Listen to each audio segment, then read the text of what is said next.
Hello, everyone. Welcome to my afternoon session. I'm Dion Napier with Amplify Vocal Studio.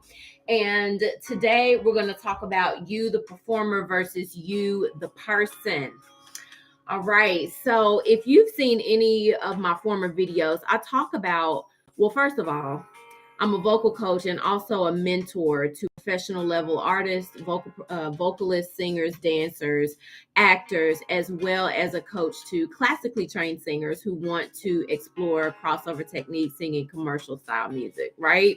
So the way I got into the mindset coaching, I shared this in other videos on my channel. You can watch that. I won't share all of the details, but I served in a ministry leadership capacity for several years, and I did a lot of discipleship and a lot of personal development.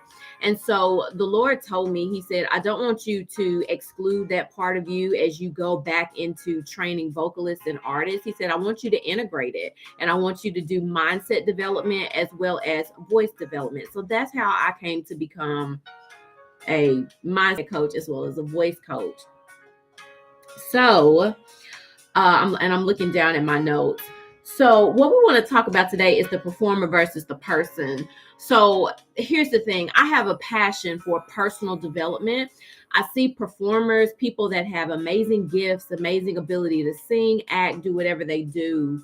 But when you look at their person, right, their core values, what makes them who they are, their habits, how they think about themselves, right?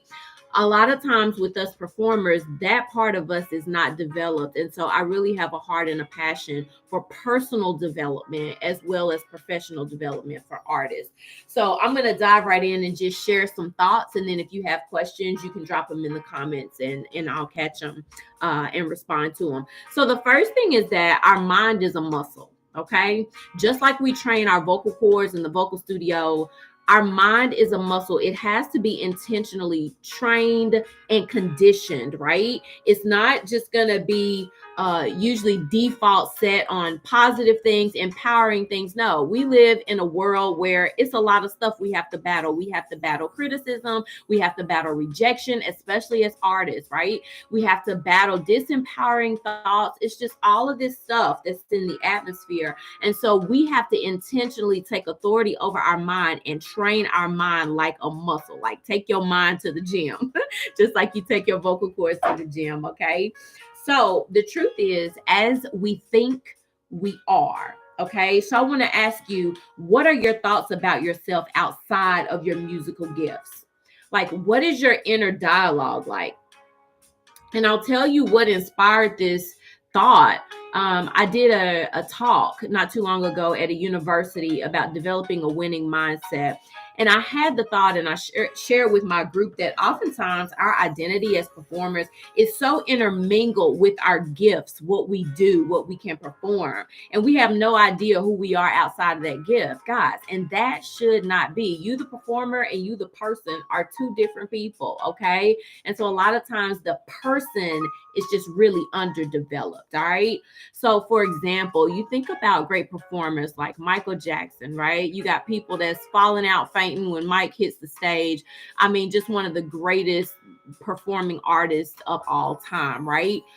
But if you look at Michael and know some of his history and stuff like the antidepressants and stuff, like Mike did not have peace inwardly with who he was. He was not settled and he was not at peace with who he was on the inside, even though the world adored him and loved him greatly. You think about artists like Amy Winehouse and many of performing artists and entertainers that we love. You know, Amy had a great gift, but she ended up drinking herself to death, right? Drinking to the point of poisoning and then dying, right? So again, my heart is really that performers know who they are as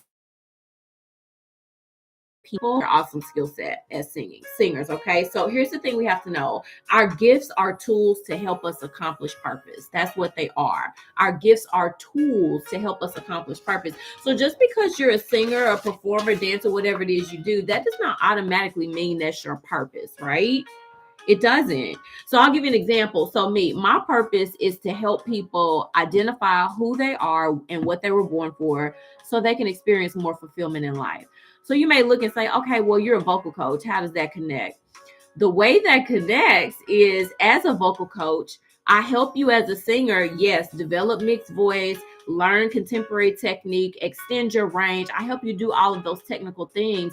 But at the core, most singers really want to feel more confident as a singer. They really need and want assurance as a singer. So as a vocal coach, I am able to come in there and undergird and provide those things that you need, but as in intermingled in that process, right? You become more aware of really who you are, what you were born to do, what you're capable of doing, potential, untapped potential that you didn't even know was inside of you. All of that happens within the vocal studio. So I'm able to fulfill my purpose through a vehicle of coaching, right? Through a vehicle of singing and entertaining, but that is not my purpose. All right. So you've got to discover that for you. What were you born for? Okay. What makes you you? Identity and purpose. You have to sit down with these things and really do some introspective work to come to these answers. Okay.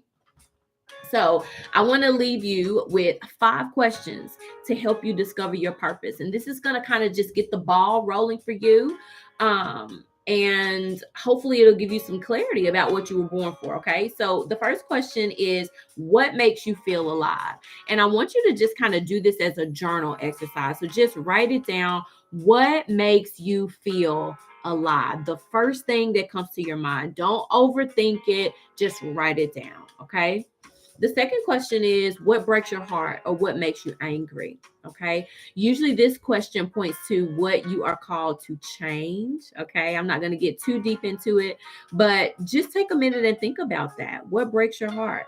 What makes you angry? There's a reason you feel that agitation. It's connected to purpose. Okay. Next question. If fear and money weren't an issue, what would you be doing on purpose? And I want you to write down the first thing that comes to your mind, right? If you can go back to kind of like a place of childhood, right? Those thoughts, those desires, those dreams that you had before people started telling you that you couldn't do it, before society started influencing your perception and perspective about things, and then you started believing and telling yourself you couldn't do it. Let's take all that out of the equation and go back and just think, if fear and money were not an issue or an excuse, what would you be doing on purpose? And just write it down. And don't be afraid to write this down. A lot of times when I do this exercise with people, they've never been asked these questions before, especially this one. And it can feel a little bit maybe intimidating or maybe make you a little nervous. But no, I just want you to allow yourself to dream and to see and to envision and just write it down on paper. Okay. Question 4.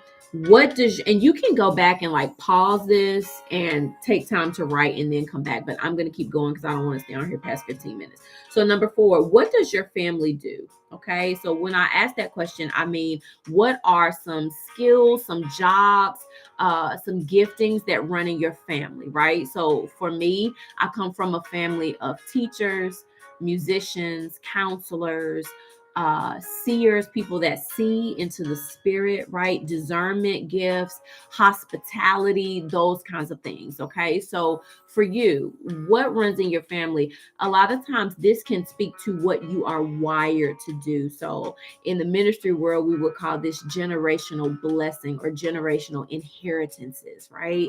It's just in you generationally.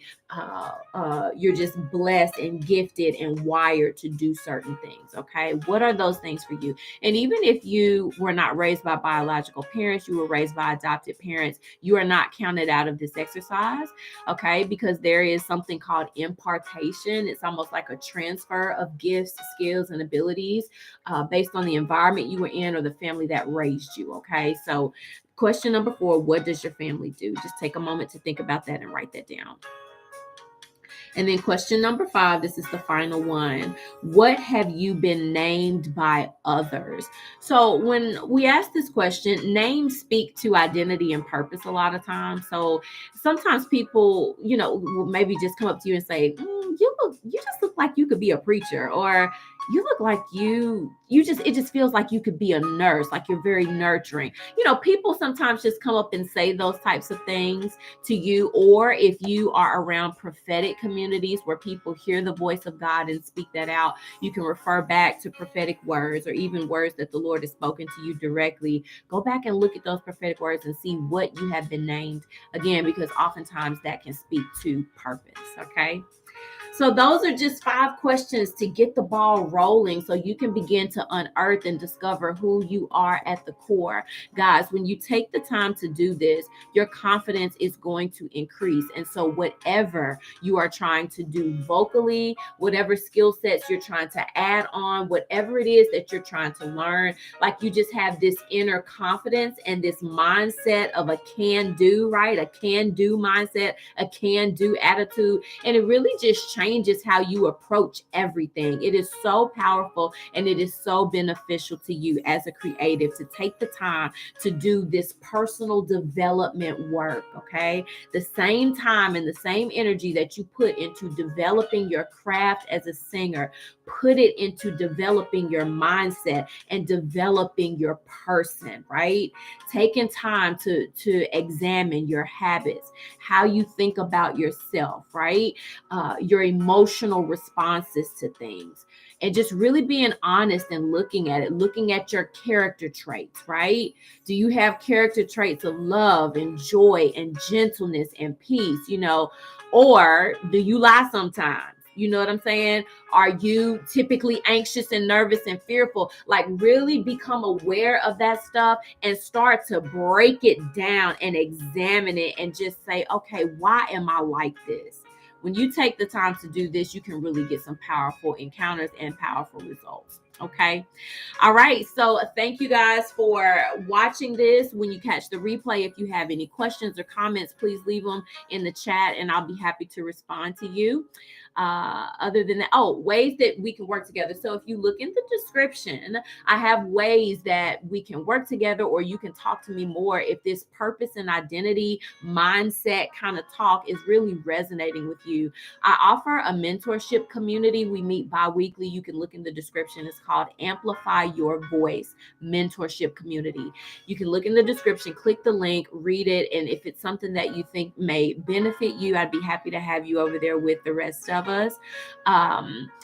So that's something that I offer. I also have one-on-one coaching available if you're interested in working one-on-one.